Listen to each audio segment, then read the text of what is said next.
This has been a big weekend. We went up to Grand Forks for campaigning on Friday and held a rally at the Democratic headquarters up there, testing the enthusiasm gap. You know, I keep hearing about how the Republicans have all the enthusiasm on their side. And, well, we thought, we'll see. We threw a rally in Democratic headquarters, and 120 people showed up in Grand Forks. That's a big turnout for one of these kind of events, and they were fired up and ready to go. I gave them a speech about my campaign and really about my background and how I got involved in politics, because Grand Forks is my hometown. And so I was able to reference the various landmarks in the city and what I'd done and when I'd done it and how I got involved. And it reminded me, of course, of how it was that I did get involved in politics. And much of that stemmed from my opposition to the Vietnam War. And that is remindful, helps put into perspective what's going on in Afghanistan today, and how I really do believe that this isn't going to end well, and actually the sooner it ends the better. And America cannot fight endless wars, nor can we station troops around the globe and fight perpetual wars in multiple places and expect to remain strong economically. And if we're not strong economically, of course, we can't be strong militarily.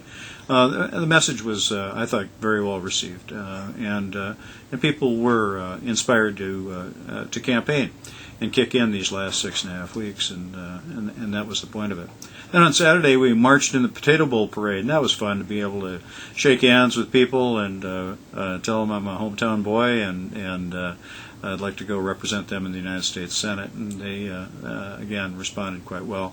It was a great day, and then down to West Fest, which is in West Fargo, and another parade. We know that we put on about 1,400 steps, or 14,000, I'm sorry to say, steps. Only kind of exercise I'm getting these days. So here we are, 6.5 weeks from the end, and how's the campaign going? Well, we got our first TV ads up, and we'll see what kind of response they get. But the real thing is that we have written a narrative for this campaign, and it's been a consistent one. And that narrative is we're grassroots, and we reach out to the public. 37 county courthouses so far I've spoken at, and offered myself up to the questions of the public. These innumerable Grillside chats, and the opportunity then to hear in more detail than you can in a 30-second ad some positions on issues like the filibuster and Social Security and the payroll tax and of course war and peace and America's position in the world, any number of issues, all of which are available on YouTube and on our website, TracyPotterForSenate.com. And that's been the combination of this campaign. It's been an old-fashioned grassroots campaign as well as a social networking and quite modern 21st century campaign. And here we are with 44 days left to the end, and really in a pretty good position to make a push. I'm proud of what we've done so far, and I know that we have a lot of work left ahead of us, but that this is an opportunity for the voters to endorse not just a change in our politics, that is a change that we can believe in, but a change in the way that politics works, and expect our candidates to do more than to stand off as icons running 30-second ads that are full of sound and fury and signify nothing. And of course, that's what we're getting. At Big Iron last week, which is an agricultural exposition in West Fargo, the governor and I took turns on a platform. And the Fargo Forum then reported on what we said.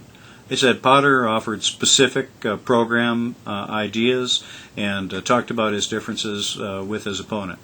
The governor offered general ideology and avoided specifics. And of course, that's been the thrust of his entire campaign, is to avoid really talking about issues. So next week, Thursday, the Ramada Inn in Fargo, we hope to get him to talk some specifics. We have a debate planned. 3 o'clock in the afternoon. Wish it was 7 o'clock in the evening, but this is the way it is. He doesn't want people to see us debate, but he'll be there and I'll be there, and we'll be talking about the issues. And then off to the end, and we race to this conclusion. It's up to the voters. We'll keep talking to them. This is Tracy Potter, Grillside Chat, September 19th. Good evening.